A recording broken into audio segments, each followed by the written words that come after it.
Welcome to Native Wellness. Uh, one of the, I guess, happy holidays, happy winter moon, happy winter solstice, Merry Christmas, happy Hanukkah, thank goodness all of you are living and breathing today to join me here. So this is the Native Wellness Power Hour, and today I'm happy to join you to talk about wellness and celebrating at home.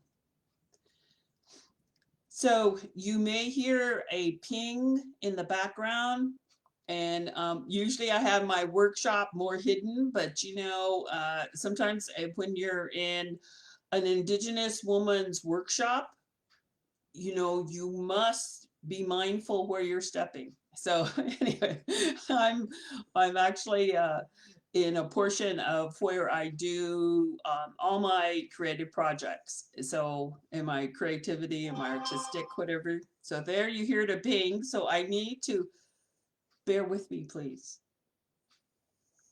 I need to look at it. And the squirrels at Verizon, I don't know what they were doing. So I'm actually going to enlarge my picture so I could see the chat and hopefully oh, I see the chat. Yay. Okay. Um, so if somebody could put in there that they actually see and hear me, that would help my peace of mind. Okay. Maybe all the audience went to sleep. No, I'm kidding. Okay. So then I'm going to text my backup person.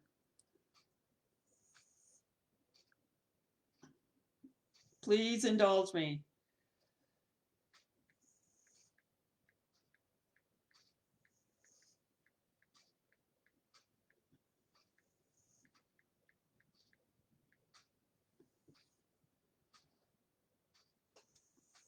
So I'll wait for that ping, but I'll just go ahead. So welcome to the Native Wellness Power Hour. And I just drove through a snowstorm to get home and so I could be in this moment. And I, yes, yay. Okay. So when I was putting this together, oops, just 1 second, sorry.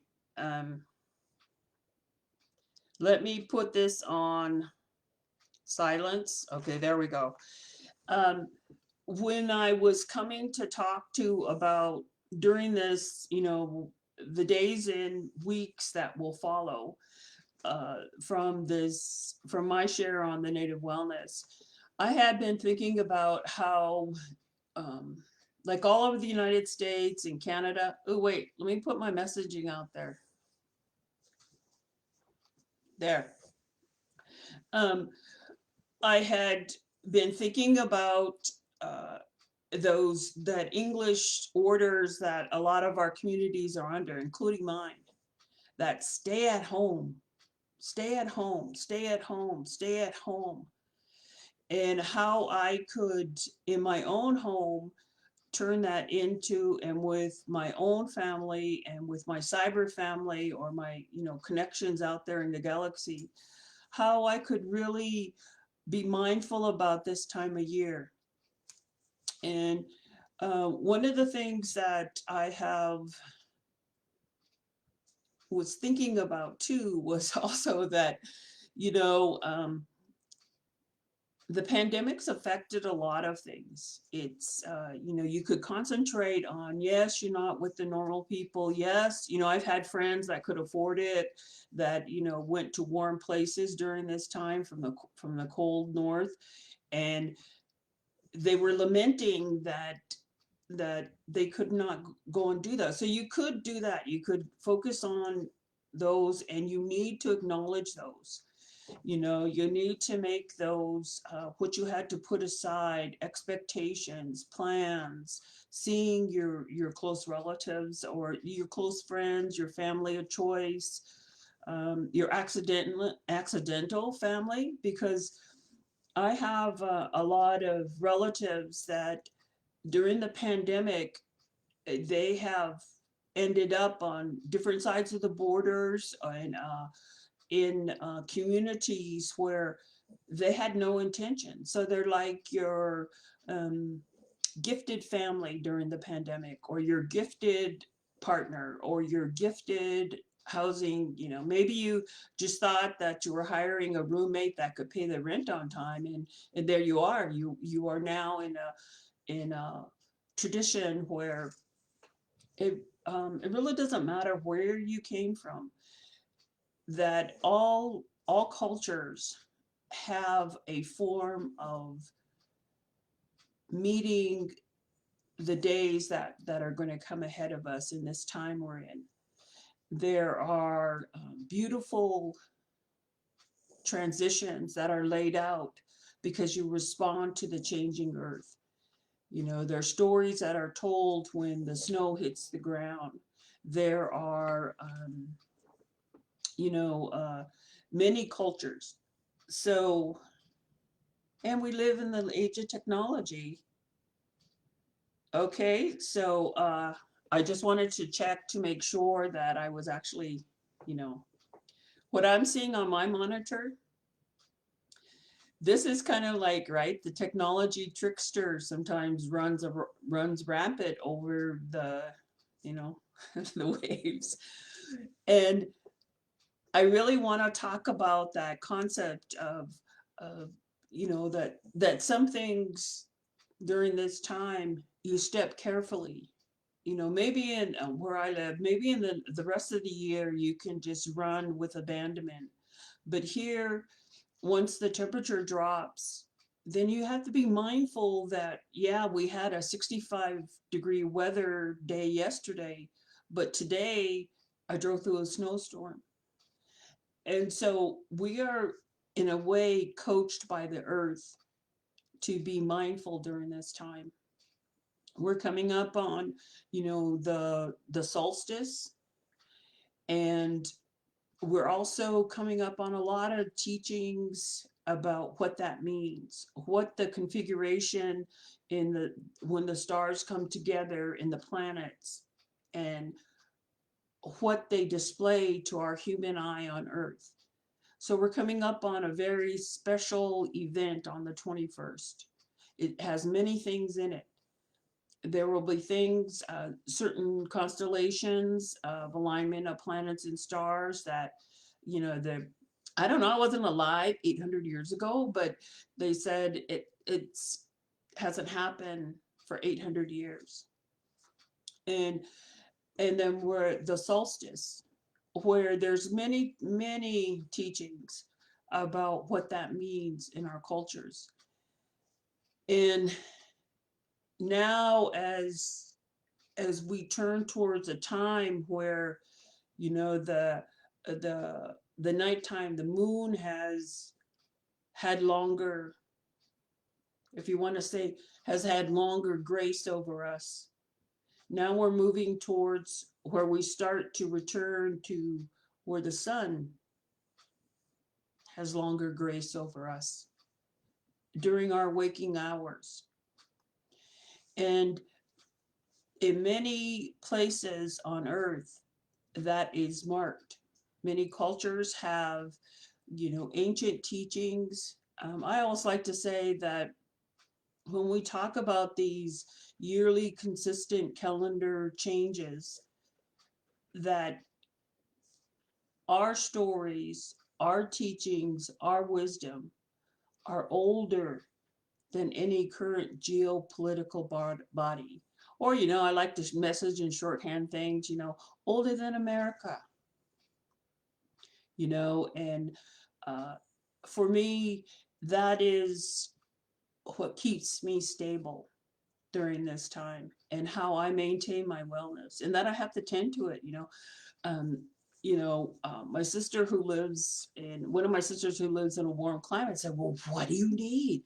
And I said, "Well, I need some really heavy eye cream because this is when the thick stuff comes out." And even that, is gone, because, uh, but that also helps, things to know how you take care of your physical body during a time of change. Did your skin suddenly dry up and you've been hydrating, you've been eating good food and everything, which I have been. But when the cold comes, the cold takes all that little buffer away from your skin. So it's really a time not only be to keep yourself in every decision you make. Make sure you include your wellness and your welfare. And sometimes, in the rest of the parts of the year and in this, as some things get more hectic and things speed up a little bit, and gift giving, we've had a lot of influences since, other than from the days of our ancestors, you know, uh, they weren't making friends with the UPS driver and the FedEx guy. They just weren't. They had a different time about celebration. But to maintain your wellness during a pandemic, you stay as much as you can in the here and now. So I want to give some tips about that. I seen one of my friends they were sharing a cyber Christmas card, which their intention is to care and celebrate and share and gift right over the internet. That's what they were doing. And I loved it because it was a picture of one of our um, I call them different things in English, but our ceremonial uh, knowledge carriers. And he's a picture of him and his res dog. And so I was looking at it and I was like, okay, let me decode this. So I said, okay, well, that's not a reindeer. And I know that ain't Santa. So that kind of helped me. Like I felt included. I felt, um, I hadn't seen him for, I can't even tell you, maybe since way long before, prior to the pandemic. And then I was like, I was happy he had a dog. So, so I would like you to also, if you are feeling that, to put that random expression of wellness and good wishes out that doesn't have any, um, it doesn't matter where people come from, what their lifestyle is and their choices today. You just put it out there because we're in that balancing again. We're a time of change and we need good intentions. We need people to express best wishes to everyone. We need that type of cheering for our human spirit. So if you think about it, yeah, I mean, I didn't post my wish gift list behind me or say I'm registered on Amazon or Target. I'm registered at somewhere where you could get me a gift, because right now I I don't do that, and so, but I can give best wishes. I can give greetings or a head nod, wait, a head nod when I encounter people in the store. I can use my eyes not to, don't touch my sale item, you know, um, my big screen. I can give good wishes that have nothing to do with language, you know. And in this medium, you can also share those good wishes, you know, say, I'm sending to you, all my best wishes that may all your dreams come true, and so really do celebrate from where you're at. And if what you have is this medium and this space, these types of environments, so celebrate from where you're at. And that kind of that teaching of stay at home. So I was like, well, I could stay at home and just, but those of you that know me know this will never happen, and just, idle around. I could molt, if I wanted to, but I'd have to force myself because, so if I have a choice, even on my extremely hard days, and there've been many during this pandemic for me and my household, I celebrate a little something, and I always give myself that self-talk and self-coaching at the end of the day. You did the best you could today. Because there's a lot of grace and self-compassion, because that prepares you to pay forward that compassion and that knowledge and that understanding that you get when you acknowledge yourself as part of everything, that you pay it forward. And it doesn't mean that we set aside all the issues, because there's we can't live like that, and we know we can't move forward, that there are a lot of challenges. So the challenges will always be there for, I mean, I'm not predicting, but we are dismantling those challenges for our communities everywhere. And this is an opportunity when we come to this season where there's a lot of activity, but everything is to come together in whatever circle you belong to, in some way, some form, either through the U.S. mail, which still does work, or if your children have never written a relative a letter in their entire life, if they've never mailed a letter in their entire life, they will find that process fascinating.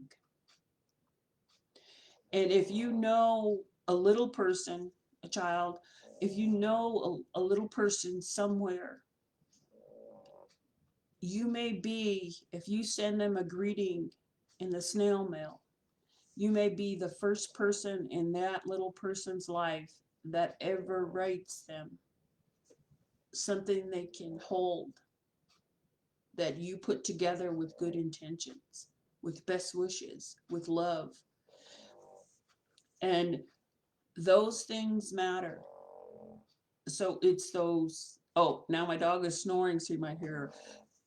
It's those acts of compassion, those challenges during this time, and what we can do creatively from where we are at. And so then I was like, now I'm not Sami, Sami. I'm not an indigenous person from the Arctic Circle, but I know some. And so the other thing this next part I did that I was thinking of talking about, that would be awesome to hear, because there's a lot of Sami people internationally reclaiming their heritage, the truth, and putting forth their true stories about this time of year, and the origin of what we all, what came to us was like this this consumer commercialization of the Santa. I even have a picture when I'm 9 and my mom put me on his lap and I'm looking like this. And I had the flyer of of the cost of the portraits. You know, I also like to remain reality based.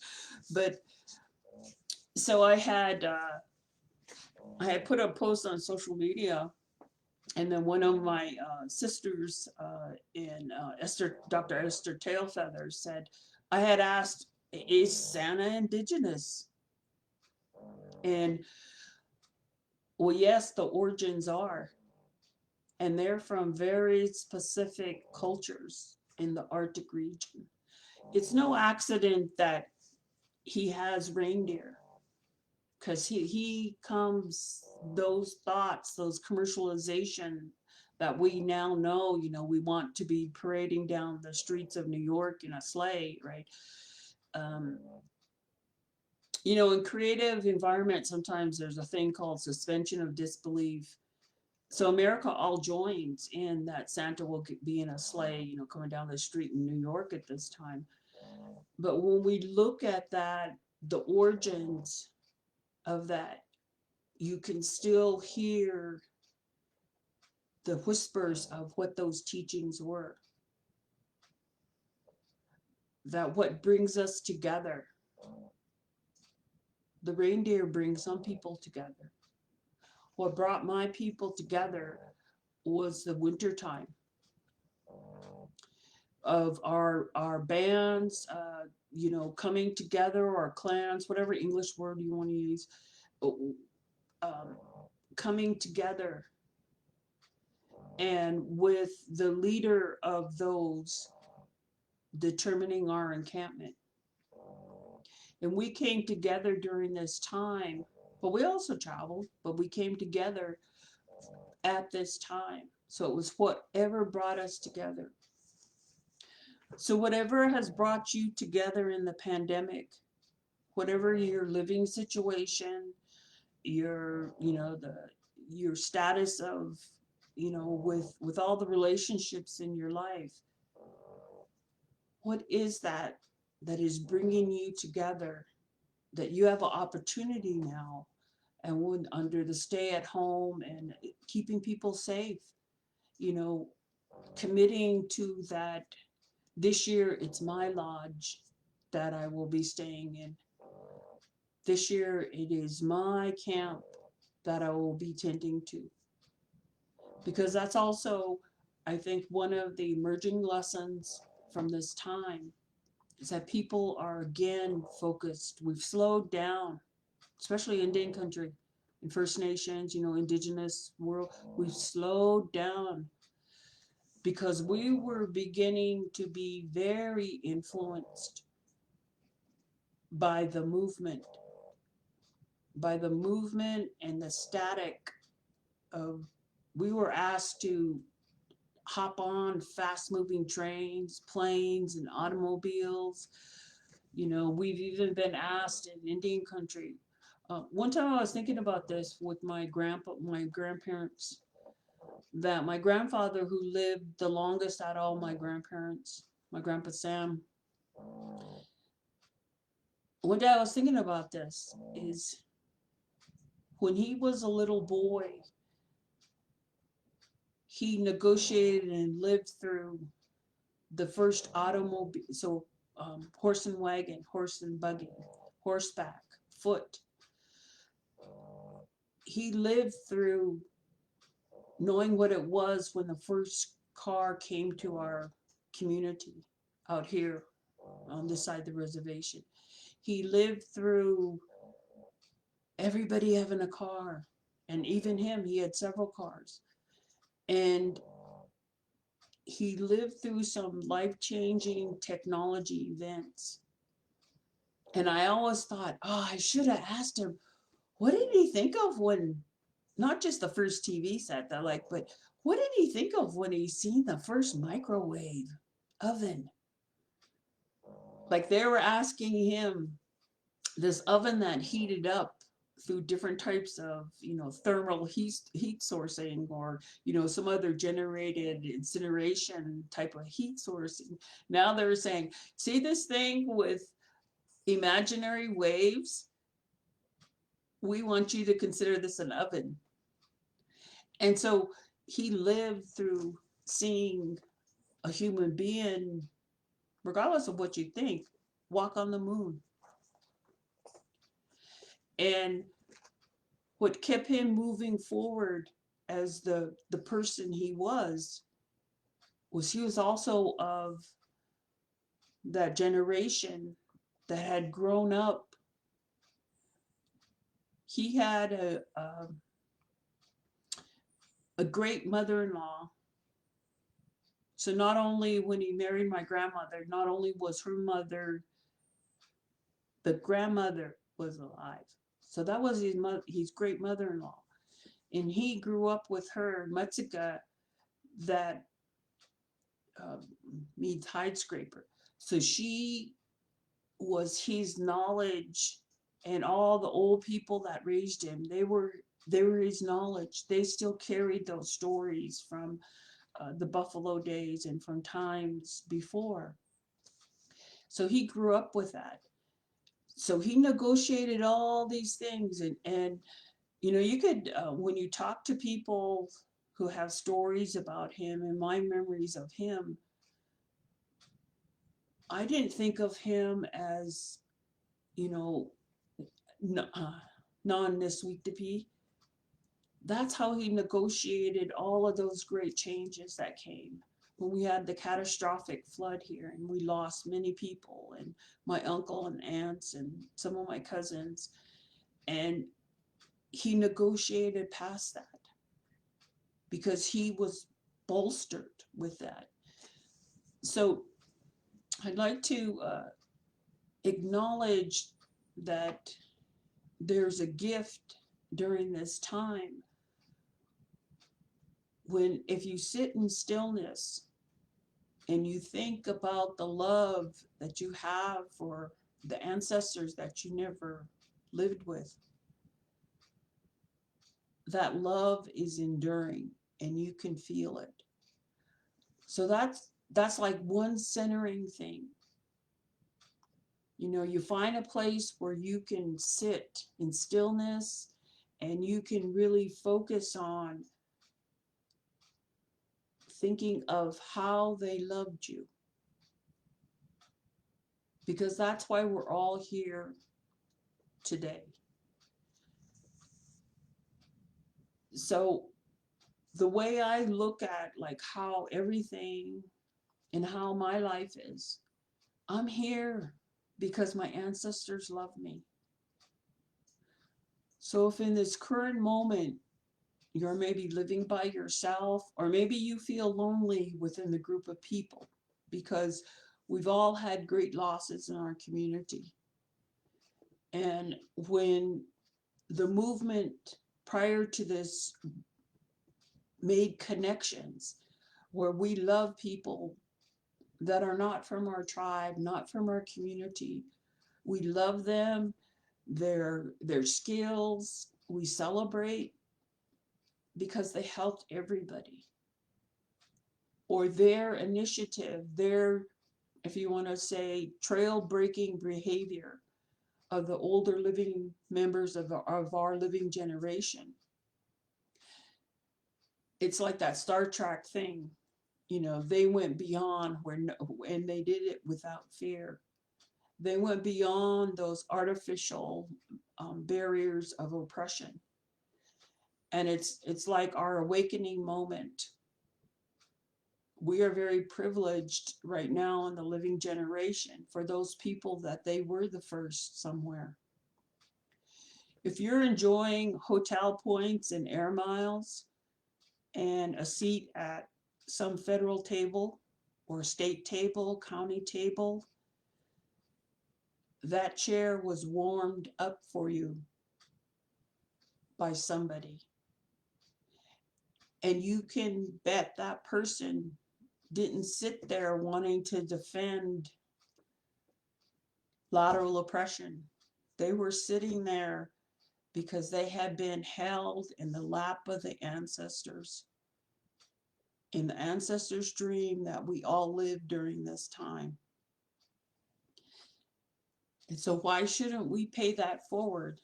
So maybe, maybe in the future, the seventh generation will have got so back in touch with all the connectivity of everything that maybe they'll be hovering during a meeting, hovering in a circle, you know, we don't know, but that's my wish.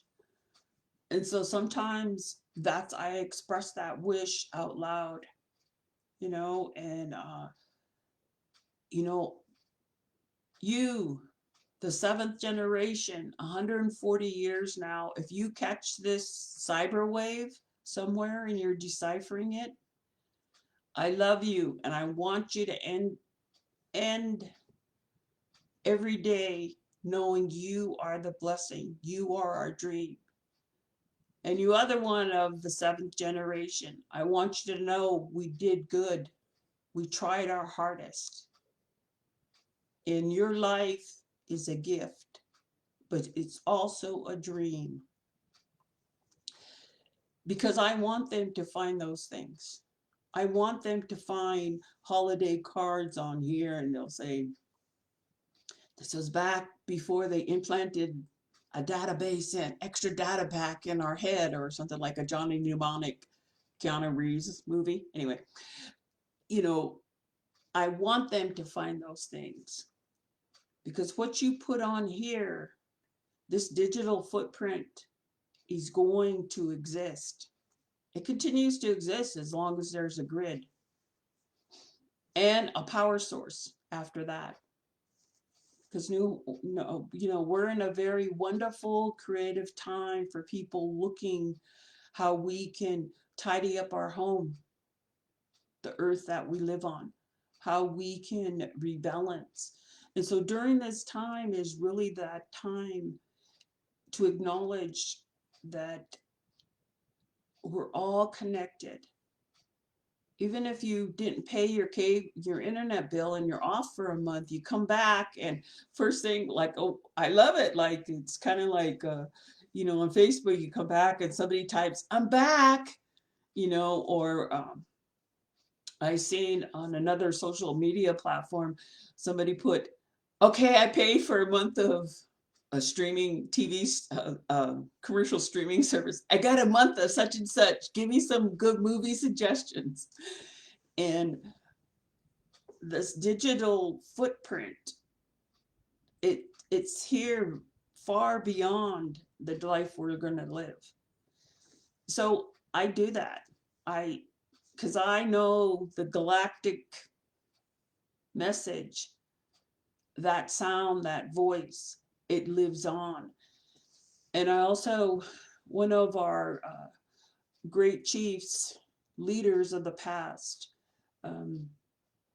Mountain Chief, when they were recording him on the first wax cylinder, when they were coming and starting to catalog and study our people, take our stuff, create museums and stuff like that, when they recorded him, he said, Gistu, you.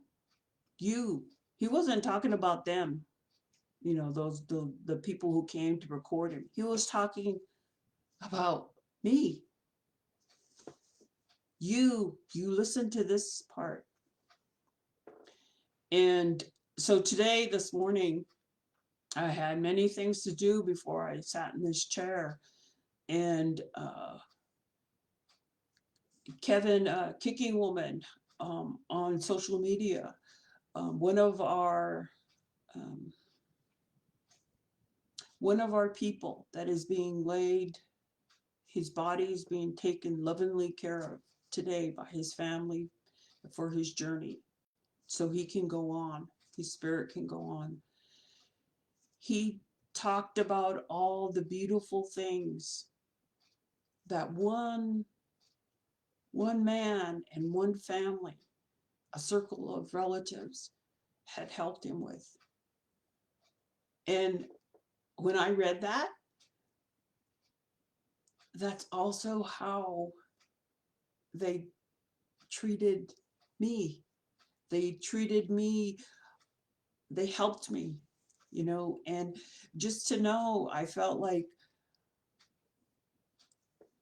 Kevin, for speaking and sharing that digital remembrance, and then me, that helped me to say, yes, this is a beautiful thing that we had this opportunity during our living life to meet people like that held those traditions, our way of being. It isn't that way of a rule book. We're that way. It's kind of like we're the old organic G's of this land base. That's how I see Indigenous people. We're the originals. And so treat this is an opportunity during this time, whether it's on this social media platform or another one, or even if there's a lot of places where, um, like on different news sites that have featured the first responders during this time, the people that, they've already accepted and went through a process. I'll be showing up to whatever my profession is on during this time, because that's not going to stop. There's a many places to send messages of appreciation and kindness to those people on the front line. And if you know those, if they're your relative, if they're in your community, if you're, like we had the Blackfeet law enforcement site, put a good wish on there. There's many ways that we are using this technology to keep the teachings of the ancestors going. And so there's many beautiful, beautiful things happening. But I also wanted to talk about, I want to be real world today, and, concrete techniques. So as much as there's Santa, right? Everyone knows Santa. But I'm just going to tell you, I live in a place where if somebody real strange looking came shimmering down my chimney, it might not be milk and cookies they find when they get here. So, but I'm just going to say that. But I was also thinking about, because if you go in the holiday movies, there's always this guy. Or, they don't really assign a gender to the Grinch. So he could be non-binary. But you can be non-binary, you can be all sorts of things, and you could still be right? That cat, that poor cat, man, he needs love because he's so grouchy. But, the Grinch, right? Commonly known as the Grinch, AKA. So I thought about that too. And then I thought about the Sami people, that knowing that the origin of the reindeer sled, the origin of the outfit that Santa is portrayed in, the elves, how would I look at that?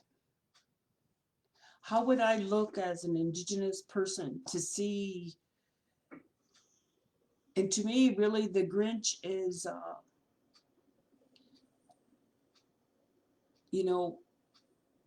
they also, right? Because we don't know his gender. So they also, or he's non-binary. They also may be of the mind that in order to express their Grinchiness at an act of cultural appropriation, it's perfectly appropriate. But at the end of our story of Indigenous people, of picking through our living generation's time and techniques and how we're negotiating this world, what we're eating, how we feed our bodies. We're not to the end of the story. So I'm not going to tell anybody out there that if feel grinchy during this time, you, you can't stuff it. Bad stuff happens when you stuff those things. So you need to express it. But I also wanted to say that I do know, because I've seen the evidence of, and I know Sami people, that they're relearning their languages, or their language never left. They're in conditions very similar to us. They're trying to liberate their drums from the museums. They're in the same thing, preserve their land base. And so I also know, because I've heard their yorking, their singing, I also know that they found a way to continue being who they are and living their culture. But I have thought about that the Grinch may be like evidence, true evidence of how you feel about cultural appropriation. And it's okay not to end up, like his heart melting. No. Maybe what was shackling his heart was that oppression. So it's okay. We're going to get there. Because that is our promising practices right now. How you remain true to yourself, acknowledge everything. But I also want you to have a good time during this time. And the richness of being gifted a story, an explanation about the stars, about the solstice, about when Natusi, the sun,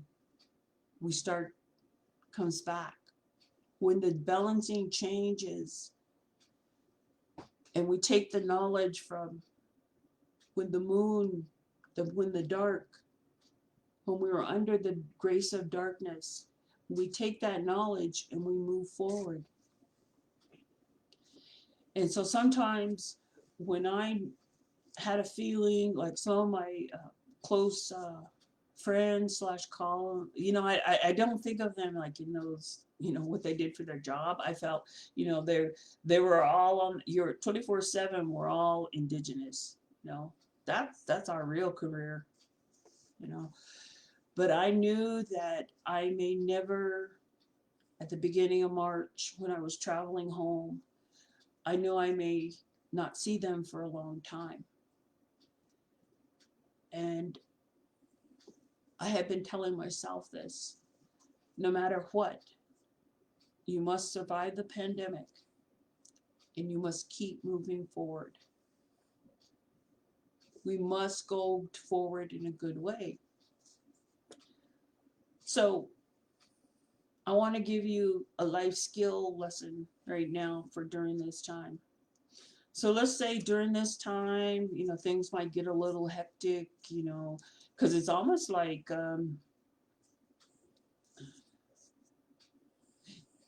I want to say this because I just thought of all my aunts. If you ever seen Indian women at a free giveaway or a rummage or something, or Indian men too, they got some shopping skills.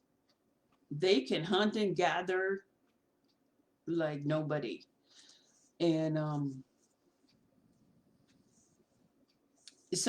but sometimes if you get in too much static in the human traffic that's moving around, or the human movement that's moving around, get the volume gets turned up, or maybe you have to do essential shopping. You can't, live far from a grocery store, whatever the conditions, and you can get in that frantic energy that's out there right now. And I don't know, when there's a lot of static electricity, it takes moisture out of the air. So some stores are almost devoid their moisture content is really low. And you walk in there and what you need is that staticky air. So let's say, you're doing something and something happens, and maybe during the pandemic, you're worn thin, or, something, I don't know, thinking that's something, and you're a little frazzled, and you might want to drop an F-bomb, the letter F. So I want to give you a replacement phrase, and where you are right now, you can practice it. Okay? So this is your replacement phrase. Fizzle dizzle. So let's just say in case somebody, maybe they're trying to get a big screen or whatever, they step on my toe or something. Instead of saying, the other alternative, I would say, oh, fizzle dizzle, that was my toe. So if it's appropriate for the holiday season, like phonetically and on rhythm, tempo, it works. Oh, frizzle dizzle, you know. Or I seen somebody post a meme about how they were wrapping Christmas presents, and they said, you still have time to give me your input. And it was top ramen packages of noodle, either shrimp or chicken. So, like there's a lot of jokes. But during this time, even if you can turn around those staticky situations, and they may happen, maybe you're the cook this year and, attention span short and you might burn something. So, oh, fizzle dizzle, because during this time, language matters. All times it matters, but during this time it does also. And so I also like to talk about another F word, that flexibility. Flexibility. Be flexible. And I don't just mean, anatomically. I mean, be flexible. Not everything is about withdrawing the nuclear codes, and there's 3 seconds. So be flexible and enjoy the breath that comes with flexibility, because it's really hard to be flexible anatomically if you hold your breath. So rely on that creator-driven gift of breath, to help you through those moments. And then also, what we're experiencing where we live, because we live in a place where a lot of stuff is brought in, things we may have grown to enjoy, and I'm not talking about toilet paper, but things we have grown to enjoy are not here, out of stock. OTS. Wait, out of, you know what I mean. So out of stock. And if it was the old days, people would be, you start using like the res English or English in our way that is influenced, right? So, out of stock, out of stock, out of stock, out of stock. And then, somewhere along the line, somebody would come up, when you can't get that stock thing, but so really to remain flexible and go with the flow. But if the flow gets too much, it's okay to eddy out of the river of activity and take a pause. And then another F word that I would like you to remember, or I'd like to share, and I thought about what I was going to say during this time, was that to stay friendly. Friendly to your family members. Friendly to, like in our tribal store, all the employees. Remain friendly. they practice customer, right? They practice customer hospitality when you go in a store. So if you are in a community that has a tribal store, or even if those people aren't your people, remain friendly. Remain friendly to everybody you meet, including yourself. And then, this is supposed to be a time of festivity, festival.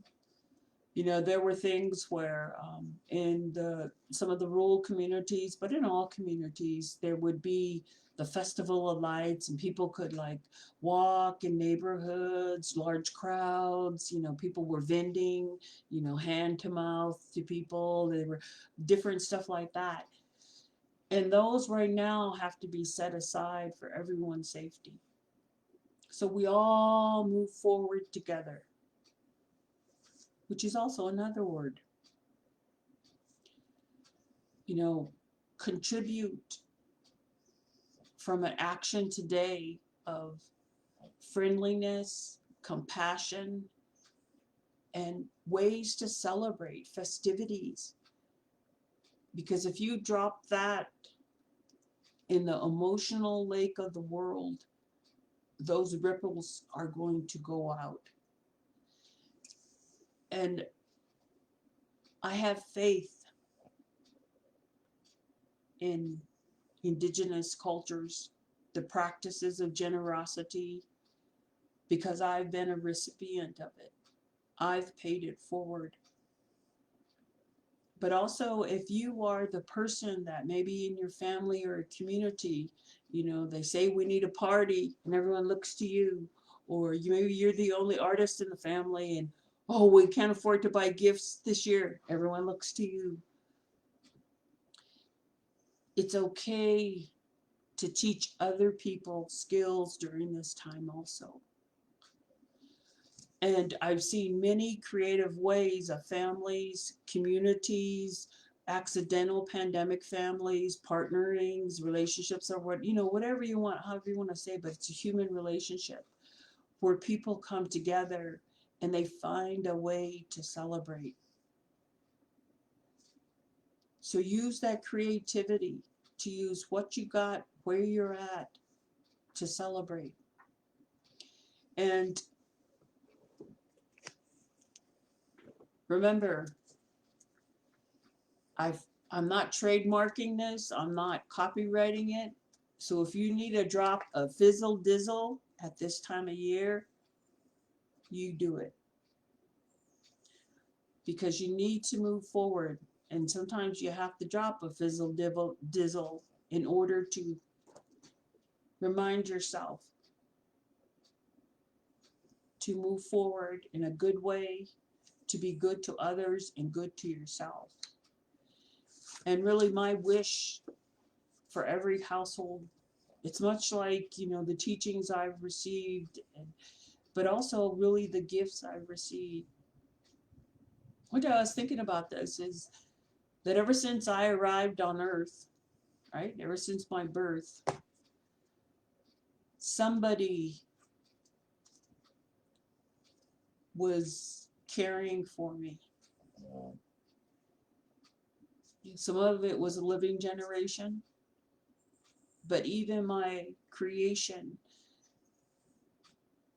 my gifts from my mom and my dad that created me, came from a force larger than my lifetime, but I'm a part of that force. And I was gifted care. I was gifted somebody else worrying about how to feed me. There's another F word. So what I wish for you is that the food, whatever it is that you have gathered or you will eat every day of this time, that food feeds you, it maintains you, it helps you celebrate, it helps you to remember, and it helps keeping you moving forward. So as we count victory over this time for our living generation, that we are able to do that, that we arrive, as many as possible of us, to the other side of this experience. And that is my wish for you during this time. Seek out those stories that carry you. Look at the night sky. Enjoy the day. Enjoy this moment.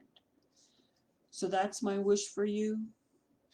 Celebrate at home. Stay safe. And I hope to see you in real life after the pandemic and after we've conquered it. So have a good rest of your day, and thank you for joining the Native Wellness Institute, and they will be back again tomorrow with another good person in this seat. Thank you. Bye-bye.